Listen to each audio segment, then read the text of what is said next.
One of the biggest tragedies is when men ruin women's creative life. It happens all the time. Now, I want to go into something I saw recently. People have been asking me to talk about it. But before I do, I can't tell you, as somebody who has been coaching writers and who is a successful writer herself, how many amazing writers come into my life, pay me money to help them. They create these amazing stories. They're this close to getting published, and then boom, they start dating someone and I never hear from them again. Which is another reason why I strongly recommend, if you are feeling bored and restless and all kinds of things, don't be dating men. Like, that's the worst thing you can do, because you're bored and you're restless and you're lonely and maybe want some excitement. Do that with creativity. Do that with a new sport. Do that with travel. But don't do that by dating men. Like, that is literally how you'll ruin your life. I don't believe I would have the career I have as a journalist, storyteller, comedian, all the cool things that I've done, if I hadn't been intentionally celibate for a lot of that time.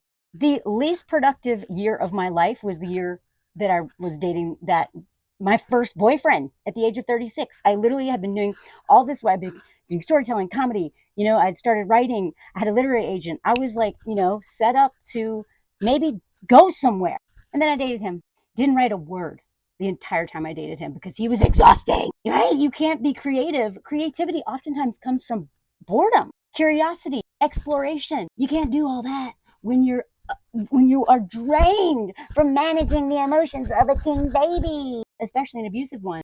Now, the caveat to this is that if you are with a great partner, your writing will thrive. My career has done better and better every year since I've been with my husband, but it was doing really well while I was single. So on rare occasions, if you're dating a really great guy who is very supportive and doesn't make you center him like so many men assume that we will, and if your unhealed codependency, right, and patriarchal conditioning doesn't center him the way you were taught to do, then yeah, your career can do great, or even just your creative life, or you're exploring creative options or whatever. That'll be fine. But let's be real. Most of the times, a lot of us are dating men who are terrible to us, who don't even like us. They're exploiting us for our free, emotional labor, our free therapy, using us as a schmeg's doll, and just literally have nothing else going on. So that's why they're dating us. And then if they feel like they may lose access to that, then they'll give us a shut up ring, as my mutual has coined. I'm going to tag her amazing whole playlist on shut up rings, right? And this is where I want to bring in the example. A lot of y'all have been asking me to talk about this. Now, this was a different time, right? This was back when women did not have access to money the way we do now, right? And by that, I mean access to bank accounts. We can buy our own homes. We can do a lot of stuff now, like legally. Okay, there's all kinds of contexts and there's all kinds of privileges and everything that plays into this, but we can legally do this, and yet men will still sabotage our careers. So let's talk about a woman who grew up in a different time and how tragic this was, because this man, what he did to her is what men are still doing to women. The difference is that she actually probably didn't have much of a choice, and you do. So I'm going to tag this video in my caption so you can go watch it. It's actually a series of photos, and one of my mutuals sent this to me, and actually several people have asked me to talk about this. So one of the most, famous writers and just one of the most famous historical figures, this man, Tolstoy, right? Well, guess what?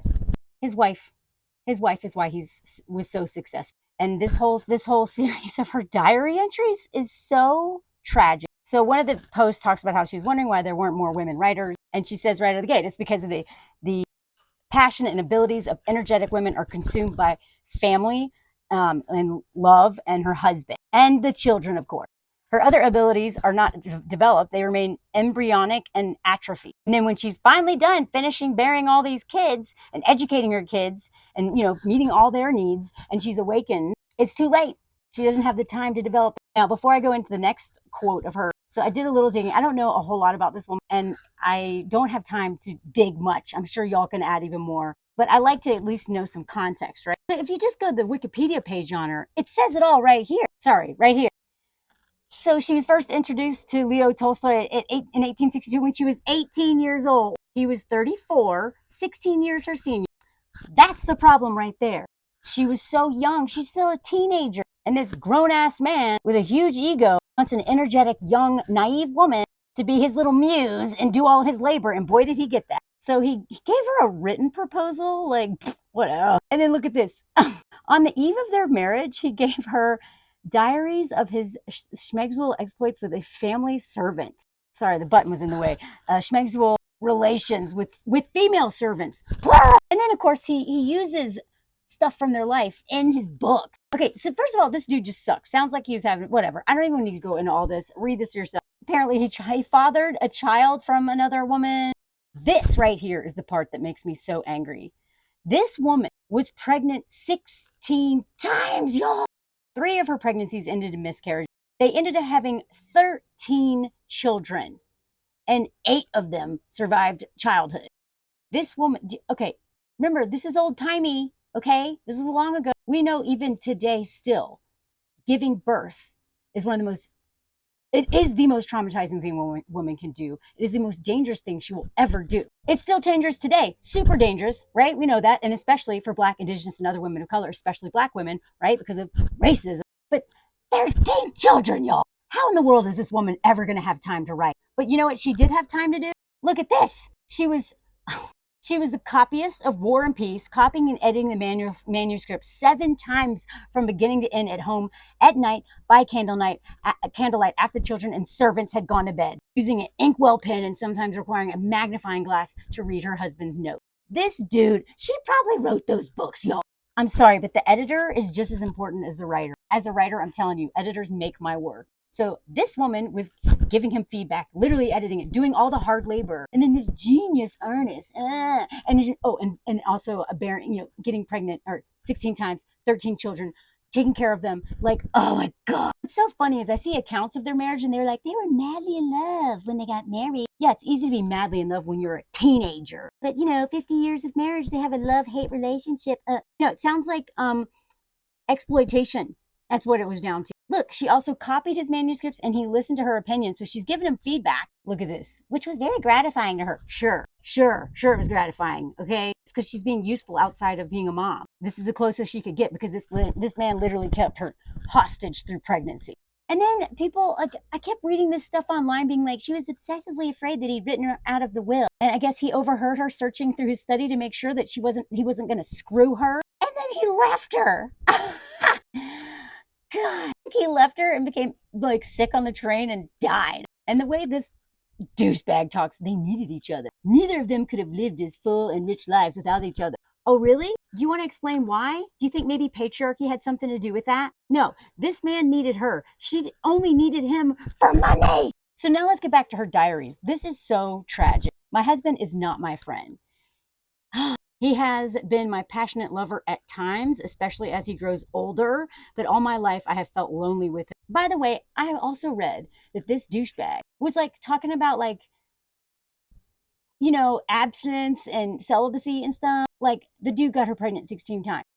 Clearly would not leave her alone. Like, I swear to God, you cannot pay me to read male philosophers and culture critics and all that stuff anymore. They're insufferable. So much projection. Look, this guy, he's a terrible husband. He doesn't go for walks with me. He prefers to ponder in solitude over his writing, right? Because this man doesn't love her. He just loves what she does for him, which is literally everything. So he can write, even though she is a writer, but she never got to realize her dreams because of him.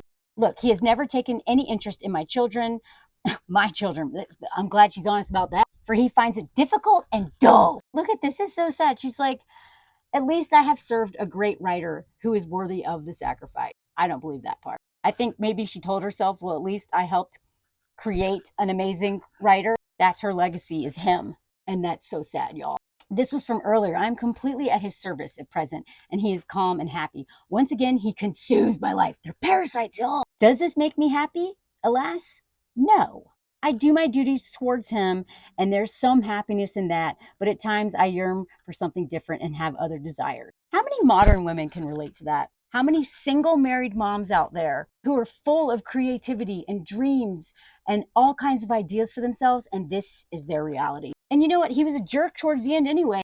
Years of coldness, and has loaded absolutely everything onto my shoulders. The children, the estate, the house, his books, his business affairs, and then with selfish, critical indifference, he despises me. That right there, y'all. That right there. That man was obsessed with his ego and his fame. He burdened her with all this, and yet he hated her. Tell me that's not relevant right now.